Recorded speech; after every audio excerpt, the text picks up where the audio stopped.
just act like this is starting right now and give an intro, and then at the end, we'll take the audio, and this can be pinned to an episode of After the Smoke is Clear coming up. I think it'll probably be 2 or 3 episodes down the road because I've got a couple of these in the stash right now. But so yeah, welcome aboard, everybody. My name is Doobyis. This is After the Smoke is Clear, and this is a branch off where I talk to the artists, try to learn a little bit about themselves and about the scenes that they make up across the country.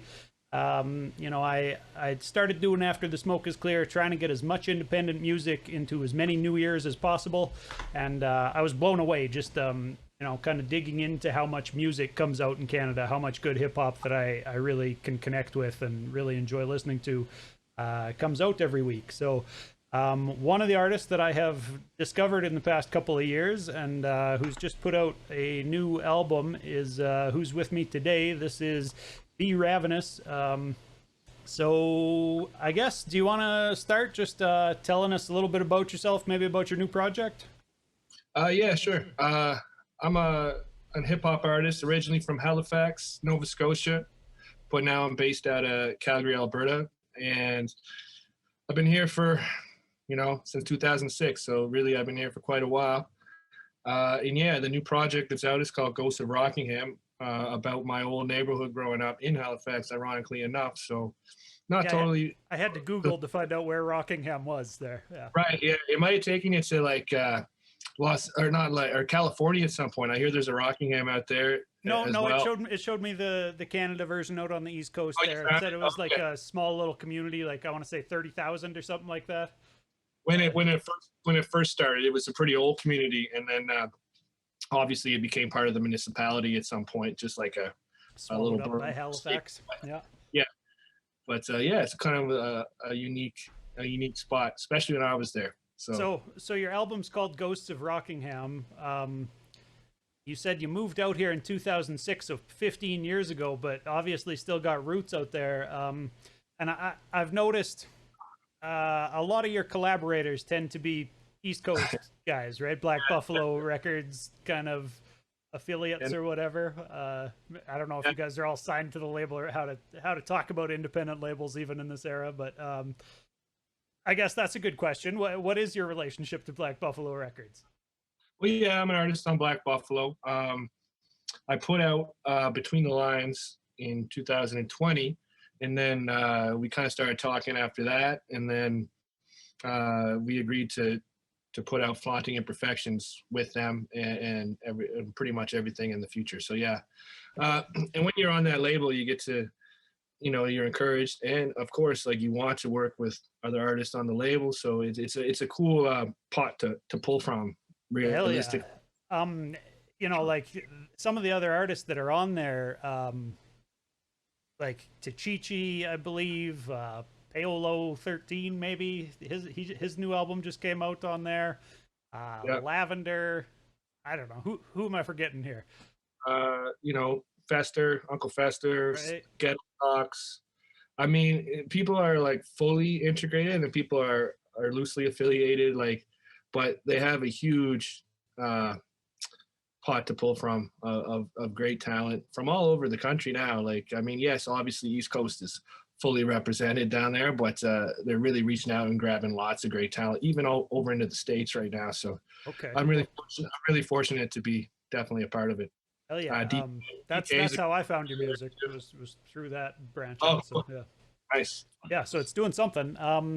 I guess you know, can you elaborate a little bit about just kind of a lot of artists in 2022, I feel like, are going at it where they feel like they don't need a label, maybe, where they are the label, them and their homies are the label or whatever, right?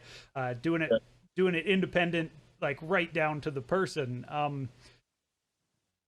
What made you lean towards getting involved with a label? I mean, you mentioned it kind of comes with a stable of talent to work with. Yeah, I get what you're saying. So, I mean, the label is independent in its own right. Yeah. But for me personally, where I was, you know, to have a label, like, I came in kind of, you know, a couple of years into them establishing themselves, and for me, to knock some doors down, it's always good to have a bodyguard or like somebody to vouch for you. So having that name attached to you, just like you said, hey, I checked out your music because I found it through here. Yeah. And and they do a lot of the stuff that I don't want to do. Like you want to create, you want to spend time doing that. Like it's tough to be your own everything. So it's cool. You know what I mean? So it's cool. Like when you can sit back and be like, okay, I need to focus on this, focus on that. I mean, they help out with a lot of the promotion. They help out with things that, you don't want to take away from your creativity trying to get done. I mean, so realistic sense. Yeah. Yeah. Realistically, it's a, and it's like almost like it's just growing and growing. So I feel like I got in at a good time. So I would never be, cocky or overzealous enough to be like, oh yeah, like Black Buffalo's not doing a lot for me. That name helps a lot. Yeah. Let people listen, and then I have to do the rest after that, if that makes any sense. So yeah, no, that makes tons of sense. It's kind of one of a handful of more independent labels that I can think of that promote hip hop. Like there's Hand Solo as well here in Canada, and there's one in Calgary that the guys from Dragonfly Empire do. Make Believe, right? Yeah, Make Believe Records. That's on the tip of my tongue. I couldn't think of it. Thank you. But so there are a lot of different kind of like independent record labels that are bringing talent together, and I really love that because it makes it easier for guys like me who are DJing a show trying to play all Canadian stuff to find who's who, right? And I think like this show and these interviews are kind of an extension of that, and trying to find more and dig a little bit further and find out more about scenes, because like I grew up in Alberta or whatever and lived in Edmonton for a lot of years, but like Calgary was a mystery to me. I'm still finding handfuls of new artists out of Calgary kind of week by week that I'm like, I didn't know these guys existed, but they've got music out for the last 10 years. The one thing I like to ask about is kind of like, how do you relate to your local scene? And it's extra interesting for you because maybe you can contrast it to like what it was like in Halifax or... You know what? It's funny that you asked that. I was thinking you're going to get there. I kind of, outside, like, because of like just different times and different eras. Like I think when almost like 10 years ago, I was really involved in the scene more so. Yeah. And then like, I took a hiatus and things just started to, when I decided to come back, I think I put out an album like 2014, and then I like, life happened. I was like, I need to chill. I need to like get this dad thing on the go. And these kids, families, life happens. Yeah. And at that time, I was doing shows all the time. I was here, I was there, and then I really just cold turkeyed for a minute. And when I did come back, like in 2000, and I think I waited till like 2019. So that's like 5 years off almost. So when I did come back, like a lot of the faces have changed. A lot of like, things have just kind of moved along. So I'm definitely an older cat now in this city doing it.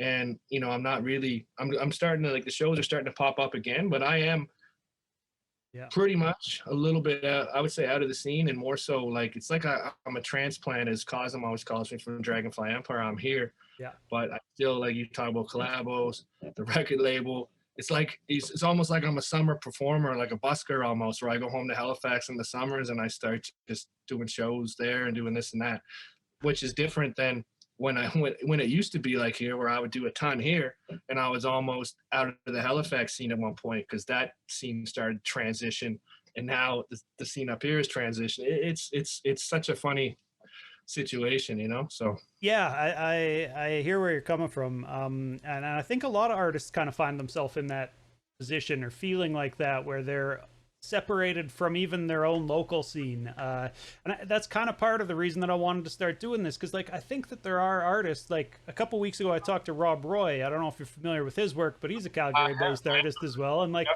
you guys share a lot of golden age boom bap sensibilities and stuff. Like so I'm always trying to encourage artists to really dig into the scenes and like find artists who they might not be working with, and because there's a ton of good music out there, right? So I guess Yeah, him and I are about the same age, right? So we move with the same type of music. We've never worked together, but I'm definitely aware of him and Half Cut, and I've spoke with them, and I know them well. But I sure. mean, just Yeah. as Yeah, far as no. like the younger, I've I never. guess I would ask, yeah, do you know some artists on the Calgary scene who maybe I might not be up on, or who maybe people watching might not be up on, who you could shout out? Because that's another thing I try to do, is just ask people, you know, who's the unsung hero of the scene, who helps out and maybe doesn't get the props that they deserve, or you know, just even are there artists on the scene who you think people should be checking out?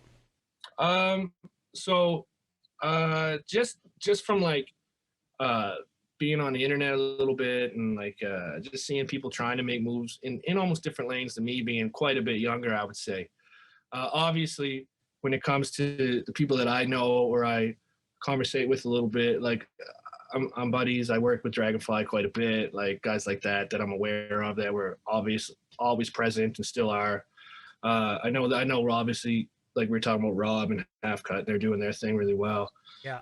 Uh, but those are guys that are my age, my generation. Sincere, like I don't know her personally, but she's always, coming up and You know, I actually played the first track so I found Sincere like last week. I just stumbled across that artist's music and played it on the last episode of ATSIC. So yeah, I appreciate you shouting out just artists who are out there, because it's easy to miss them. That's just the nature of this. And like, who else was I gonna say? That's there's some younger cats that are really trying to put it on for the scene. I don't know them personally either, but I just see them trying their hardest and trying to move. Hell yeah.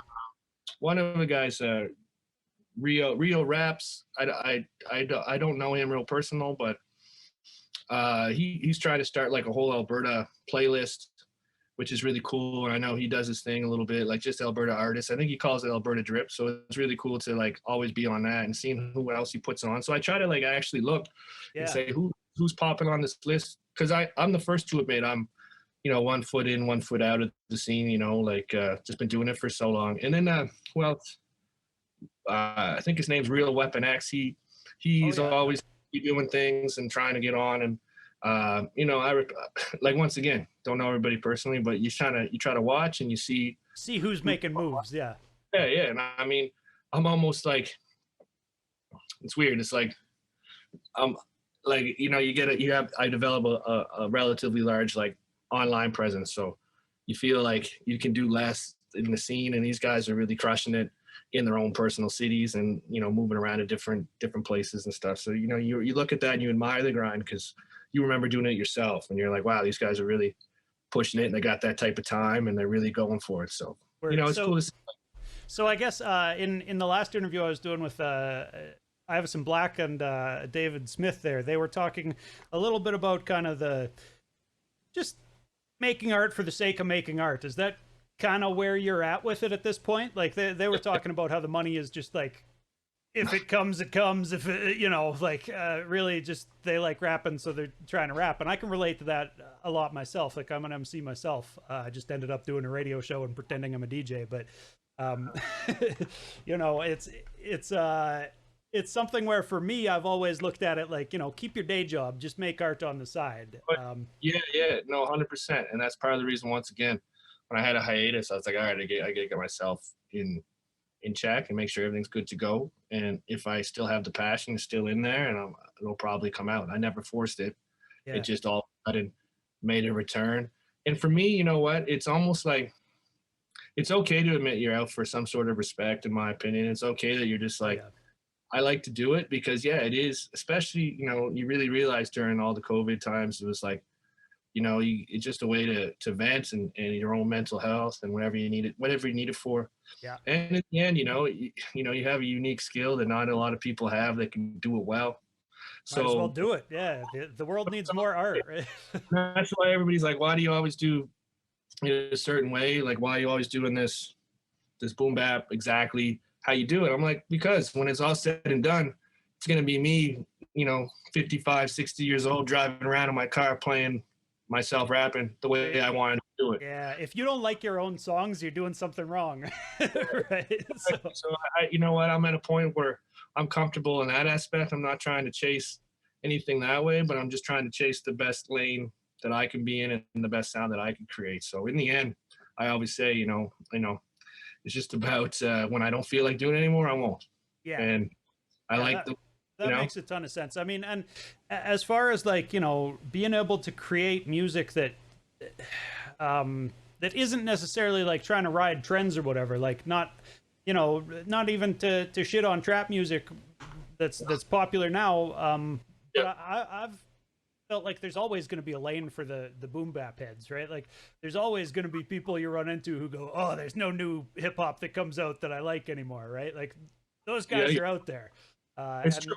and And so I mean, I try to point them to as many artists as I can and be like, look, this guy makes music you'd like. This guy over here too. There's 5 in every city across this entire map, yeah, no question. So it is cool. It is cool because I mean, hip hop, is relatively young in the music genre. I know it seems older now.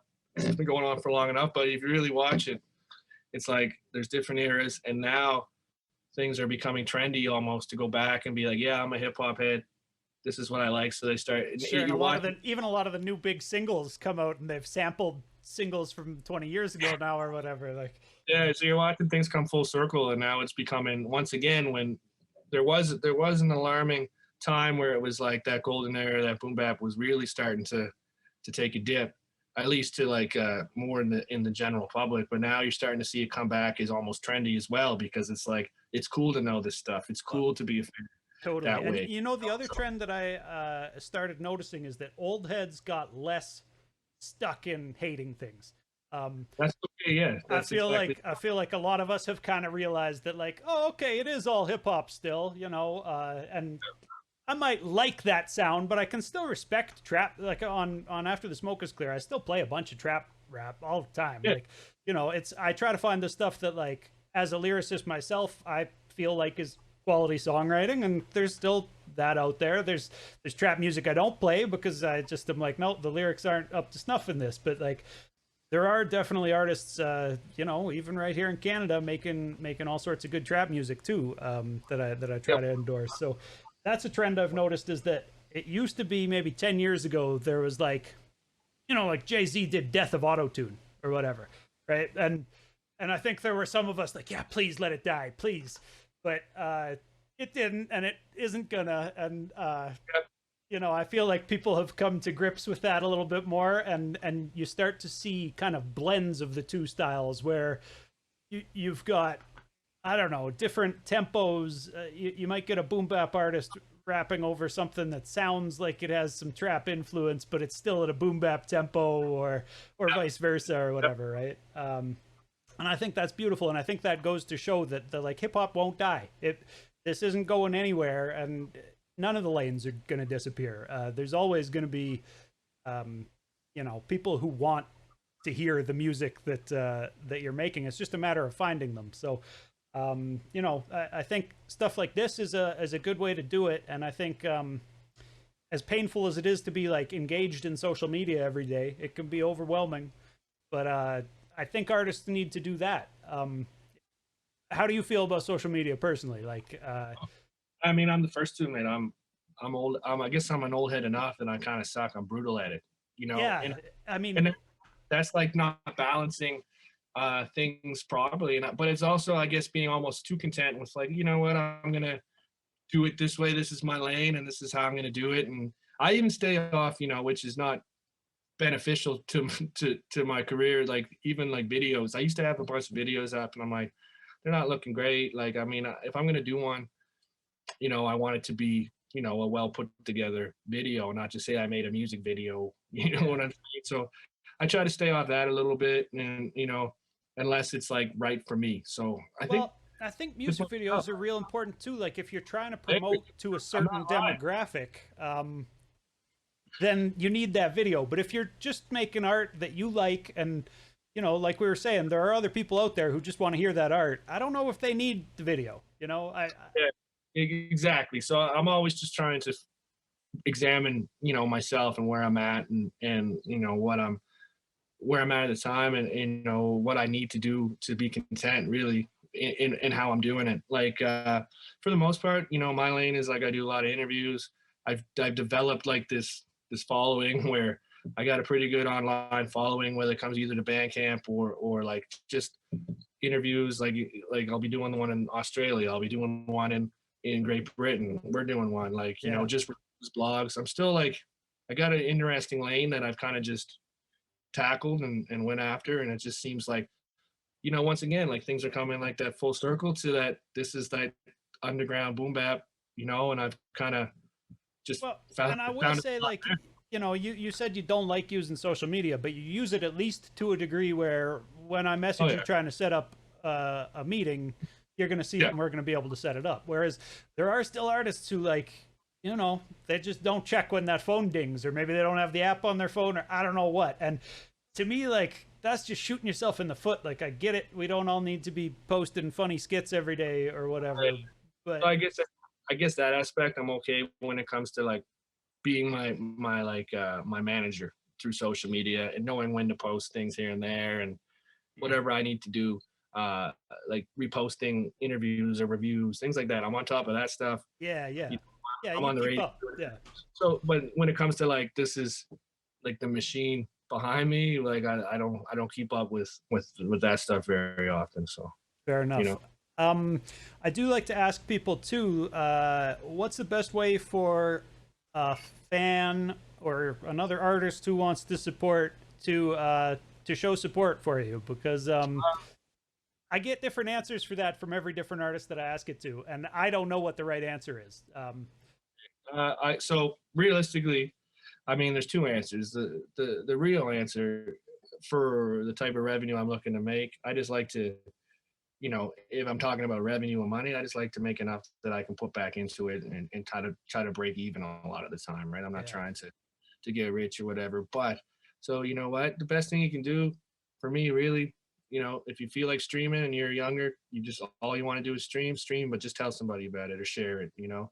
Or, but obviously Bandcamp, where you can buy physical copies or you can actually purchase music the old way kind of still, that's obviously the best lucrative way for me to do it. But realistically, you know, just share the music, be a fan, and if somebody else has never heard about it, you know, share it. Like, and you know, everybody always says best way you can support an independent artist is just to click share for them once. Like, it's so super easy, you know, or pre-save an album rather than just waiting and saying I don't know how to pre-save, because pre-saving helps a ton when it comes to like playlists and whatever else. The algorithm gets it popping up when it actually debuts for people. And yeah, like you mentioned, like streaming, a lot of people don't know, who aren't artists. Like, nobody looks into how much an artist gets paid for streaming, so they assume when they're streaming our stuff, like, I pay Spotify $9 a month, they must pay artists. But like, the truth of it, last I looked, was that it takes 6 plays on Spotify to earn a penny for a Canadian artist. So just for people who are out there, fans of music, you know, maybe do a mental evaluation and see if that's actually you know, as much worth as you place in music, because if, you know, I like to talk about how people are happy to buy crafts, they're happy to buy physical art, but it just, society seems like it's turning into a place where nobody pays for music these days, which is just the way of the world, you know. Like you said, if all you're going to be able to do is stream it. Tell a friend, that helps a ton, and it's all for free. But if you're the type of person who has an extra $5 to give, you know, that goes a long ways. Even not like it's, oh, we're going to get rich off of this guy's $5 at a time, but it keeps artists like, oh, somebody does actually see what I'm doing, somebody wants to support. It can be a real motivator. So I try to, you know, tell people, find the Bandcamp, go buy merch, especially, whatever, buy a t-shirt if you don't want to pay for music that you can stream or whatever. But yeah, you know, that's all super important. But yeah, man, I guess well, normally I ask what's coming up next. Do you have any tours coming up? I guess that might be something you're doing with a new album out. No, I just got a couple things coming up. Like, I mean, touring for me would be, you know, I'm gonna go home July and August pretty much, and we'll set up some things where I bop around a bit, do some shows back east probably.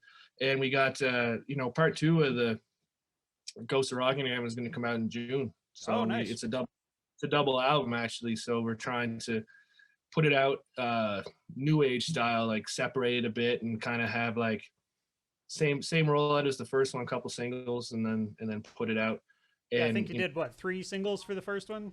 actually we did 4 because Okay. it was just kind of unique songs, and you wanted to kind of feature a couple artists on it as well, and just ones that I just said I couldn't decide. And Kevin Beal of Black Buffalo, who runs the label, was just like, why don't you just put out 4? And I'm like, okay, that sounds.